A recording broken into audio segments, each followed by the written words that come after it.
आताच ज्यांनी आपल्या विद्रोही आवाजामधून आपल्या पुढे गाण्यातनं सरकारवर वास्तविक टीका केली असे आपले आजचे गेस्ट शाहीर संभाजी भगत सर आणि आपल्या डाव्या चळवळीतील सगळे स्टेजवरील कॉम्रेड्स आणि ज्यांच्याशिवाय हे महापडाव शक्य नाही असे महाराष्ट्राच्या कानाकोपऱ्यातून आलेले माझे बांधकाम कामगार, यंत्रमाग कामगार, ऊसतोड कामगार, घर कामगार आणि असंघटित क्षेत्रांमध्ये मोठ्या प्रमाणात असलेला माझा कामगार. या ठिकाणी खरं तर कालपासून आम्ही आहोत या आझाद मैदानामध्ये. CITU गेल्या 2 ते 3 महिन्यापासून महाराष्ट्रभर हा कॉल दिला की जूनच्या पहिल्या आठवड्यात म्हणजे 1, 2, 3 जून या मुंबईतल्या सरकारला जागा करून सोडणार आहे म्हणून आपण महाराष्ट्रातल्या कानाकोपऱ्यामध्ये फिरत होतो. मोठ्या संख्येने आपण ही तयारी केली आणि महाराष्ट्रातल्या सर्व बहादूर नेत्यांनी आपण सगळ्यांनी कालपासून हे आझाद मैदान दणदणून सोडलेलं आहे. त्यासाठी तुमच्यासाठी एकदा माझा क्रांतिकारी लाल सलाम. खरं तर कालचं चित्र मी तुमच्या पुढे थोडक्यात ठेवते. महाराष्ट्राच्या कानाकोपऱ्यातून योजना कर्मचाऱ्यांच्या मागण्या घेऊन आपण या आझाद मैदानावर आलो. सकाळपासूनच नेत्यांची भाषणं झाली.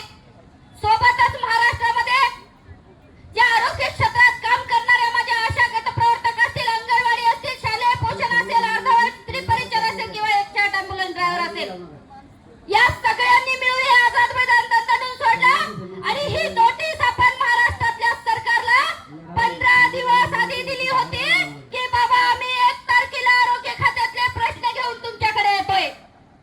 परंतु आपल्याला सांगताना दुःख होतंय, ज्या महाराष्ट्रामध्ये आम्ही या सत्ताधाऱ्यांना सत्तेवर पाठवलेलं आहे, आमच्या विभागातून आम्ही ज्या आमदारांना निवडून दिला त्याच आमदारांनी, त्याच मंत्र्यांनी मात्र काल आमच्याकडे कानाडोळा केला आणि मंत्रालयामध्ये एकही मंत्री हजर राहिला नाही.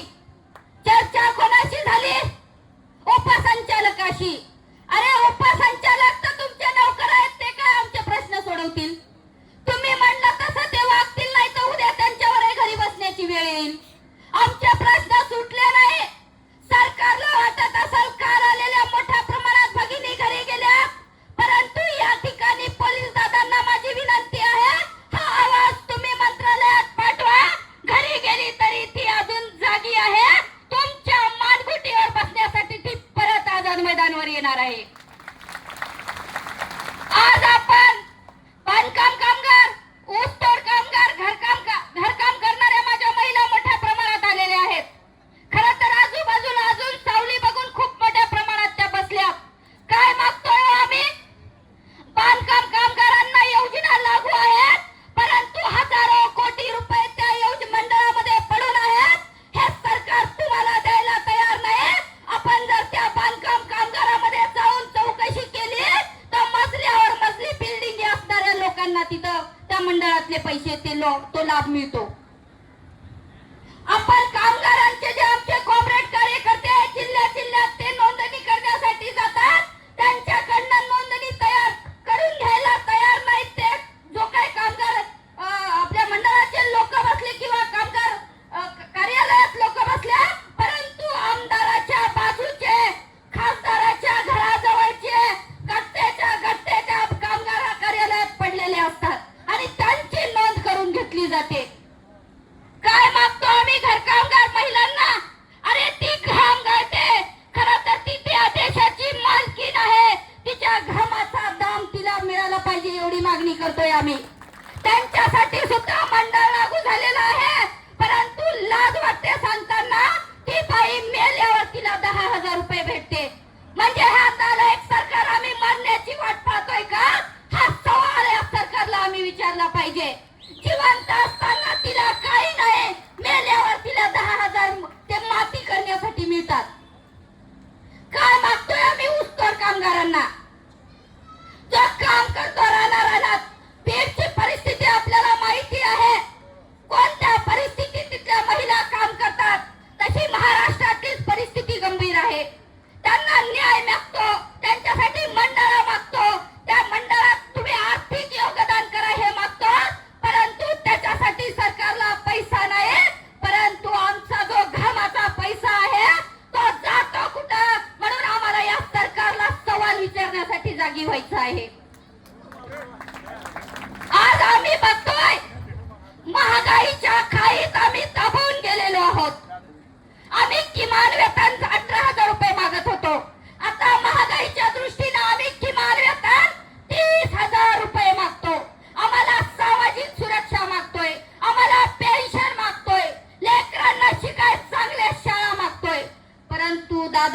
आणि ताईंनो तुम्हाला सांगतो या ठिकाणी भीती, पुढची भीती फार डेंजर आहे. आझाद मैदानावर येताना खरं तर देशाला स्वातंत्र्य, महाराष्ट्राची मुंबई आम्हाला पाहिजे म्हणून इथे मोठमोठे लढे झाले, परंतु ह्या मैदानात यायचं तर आम्हाला तपासलं जातं, आमची चौकशी केली जाते.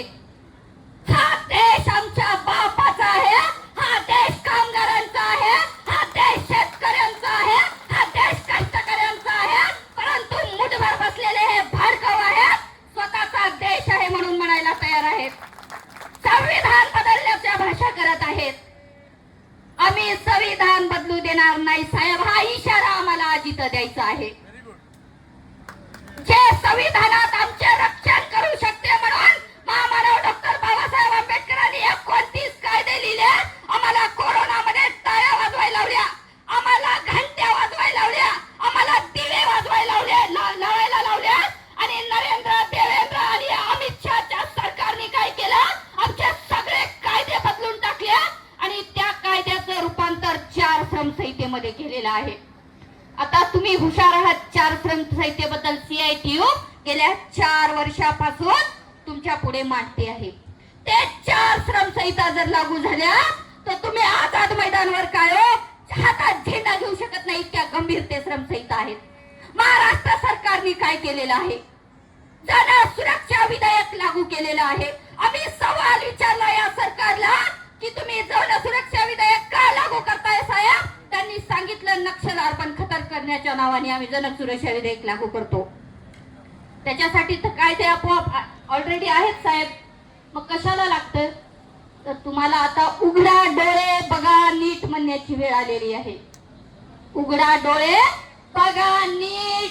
हे जे डावी चळवळ आहे, ह्या देशातला कामगार कष्टकरी जो रस्त्यावर येतो, हक्काची घामाचा दाब मागतो, ते मागू नये म्हणून हे जनसुरक्षा विधेयक साहेबांनी आणलेलं आहे. कारण आपण इथं आझाद मैदानावर बसलेलो आहोत, पोलीस दादांनी रिपोर्ट केला, हे लोक सरकारच्या विरोधात बोलतात तर 7 वर्षे, 5 वर्षे, 3 वर्षे नॉन बेलेबल सजा आहे आपल्याला. आहो का लोकशाही देशामध्ये आपण, हुकुमशाहीच्या पलीकडे या देशातल्या सरकारची वागणूक आहे आमच्या सोबत. आज ज्या जिल्हा परिषद मध्ये शाळेत लेकरं जातात आमचे, प्रश्न फक्त आमच्या घामाच्या दामाचा नाही दादांनो, प्रश्न आहे आमच्या विरोधातल्या धोरणाचा. आम्ही नशिबाला दोष देत बसतो, आम्ही गरीब झालो म्हणून आमच्या नशिबाचं काहीतरी केल्याचं मीच पाप आहे म्हणून आम्ही घरी बसतो. परंतु या ठिकाणी आवर्जून सांगा वाटतं, नशीब नाहीये, ज्या गद्दारांना आम्ही सत्तेवर पाठवलेलं आहे त्या गद्दारांनी आमच्या विरोधातले चुकीचे धोरण घेतले म्हणून आम्ही गरीब झालेलो आहोत. हे आमच्या मेंदूला आम्हाला सांगावं लागणार आहे. काय मागतोय आम्ही परत, आम्ही गरीब आहोत, आमच्या लेकरांना चांगलं शिक्षण मागतोय, परंतु सरकारने जिल्हा परिषद शाळा बंद करण्याचा निर्णय घेतलेला आहे.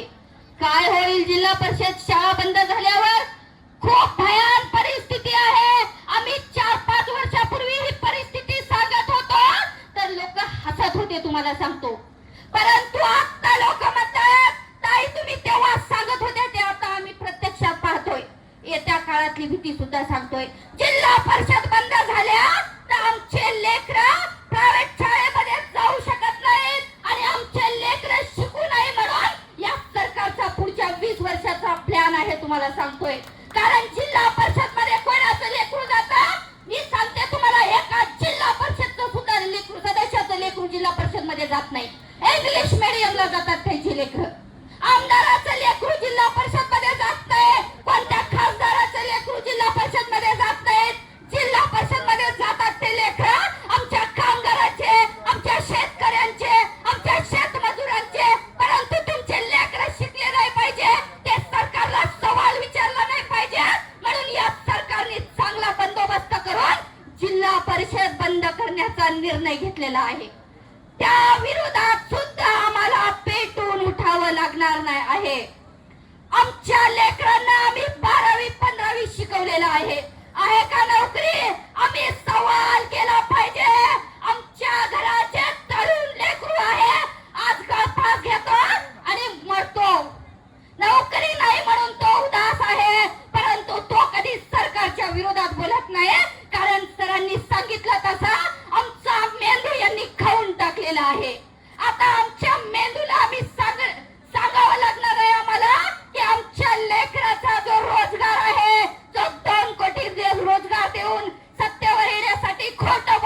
मोदींना आम्हाला प्रश्न विचारावा लागणार आहे, कुठे गेला आमचा 2 कोटी रोजगार? आज महिलांच्या बाबतीत सांगतो, महाराष्ट्रातली आणि देशातली एक महिला सुरक्षित नाहीये. आज आम्ही कामावर जाऊन घरी जाईपर्यंत सुरक्षित असो का नाही ते सुद्धा आम्हाला माहित नाही. रोज लैंगिक अत्याचार, बलात्कार या महाराष्ट्रात आणि देशात होत आहे. कुठं गेला मोदी साहेबाचा तो बेटी बचाओ बेटी पढाओचा नारा? आम्हाला हा सवाल विचारावा लागणार आहे सरकारला. आम्ही शेतकरी आहोत, आम्ही काम करतो, तरी अर्धा वेळ आम्ही शेतात काम करतो. त्या शेतातल्या शेतीमालाला भाव कुठं आहे हा सुद्धा सवाल या सरकारला विचारावा लागणार आहे. हाताला काम नाही. आम्ही ग्रामीण भागामध्ये गाव सर्वे करतो, 200 रुपये मजुरी आहे, ते मजुरी सुद्धा मिळत नाही. घरी गेल्यावर डब्यातलं पीठ संपल्यावर कुटुंबाचा उदरनिर्वाह कसा करा, त्या महिलेला पडलेला हा प्रश्न आहे.